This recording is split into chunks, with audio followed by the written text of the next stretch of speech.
আমার প্রিয় ভাইয়েরা, ইসলামটাকে যদি আপনি সংবিধানের ভিতরে নিতে পারেন, ইসলামটাকে যদি আপনার আইনের সাথে যদি আপনি ফিট করে নিতে পারেন, ইসলামটার মাধ্যমে যদি সমাজ দেশ রাষ্ট্র পরিচালনা করতে পারেন, তাহলে কেমন হয় একবার খেয়াল করে দেখেন।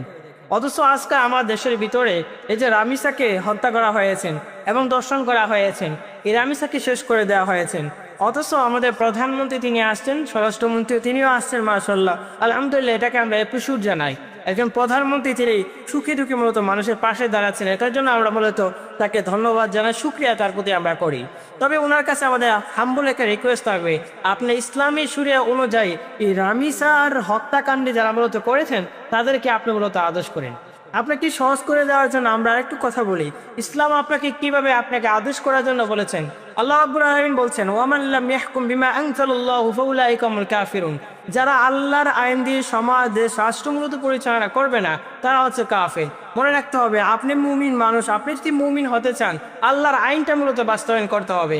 আল্লাহ বলছেন আল্লাযীনা ইম্মাক্কান্নাহুম ফিল আরদি, আল্লাহ বলছেন যাদেরকে আমি আল্লাহ রাষ্ট্রনায়কের ভূমিকা পালন করার দায়িত্ব দিব, তাদের প্রথম কাজ হচ্ছে নামাজ কায়েম করবেন, যাকাত প্রতিষ্ঠা করবে, সৎ কাজে আদেশ করবে, অসৎ কাজ থেকে বাধা দিয়ে রাখবেন।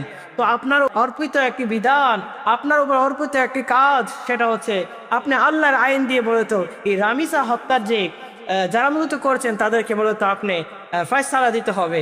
আল্লাহর আইন কি হতে পারে?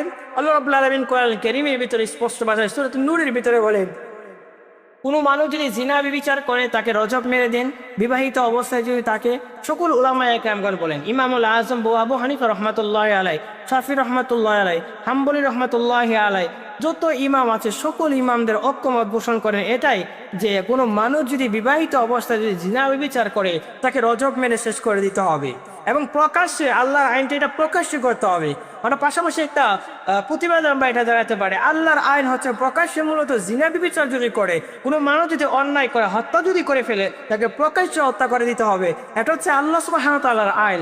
অথচ আমার দেশের স্বরাষ্ট্রমন্ত্রী তিনি বলছেন, মাশাআল্লাহ, তিনি কি বলতে লাগলেন একবার খেয়াল করে দেখেন, যে না, এটা প্রাচীন তো মূলত আইন ছিল, এখন আইন কি মূলত আপনি জেলখানার মধ্যে বন্দী থাকবেন 8-10 বছর পরে, অথবা যদি 2-3 বছর পরে আবার দেখবেন টাকা পয়সা দিলে ছুটি আসবে, অপরাধী মূলত থাকবে।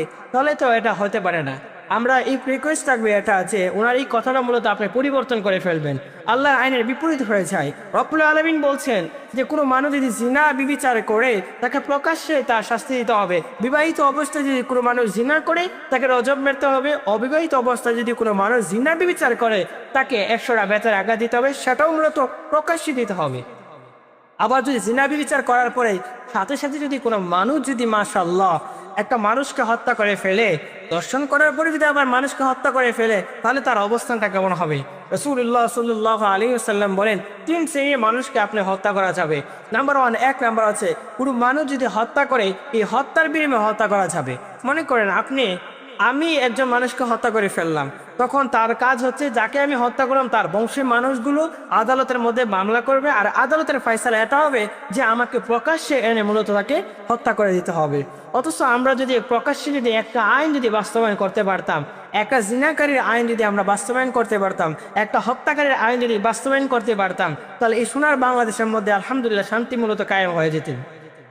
রাসূলুল্লাহ সাল্লাল্লাহু আলাইহি ওয়াসাল্লামের জমানার ভিতরে কেবল খেয়াল করে দেখেন, আল্লাহ হাবিব সাল্লাল্লাহু আলাইহি ওয়াসাল্লামের জমানার ভিতরে আল্লাহর আইন হচ্ছে এটা, যে আল্লাহ বলছেন ওয়াসারিকু ওয়াসাইকাতু ফাকতাউ আইদিয়াহুমা, কোন পুরুষের হক নারী চোর হক যাই হোক না কেন, নারী অথবা পুরুষ, তাদের হাত মূলত কেটে দেওয়ার কথা বলা হয়েছে।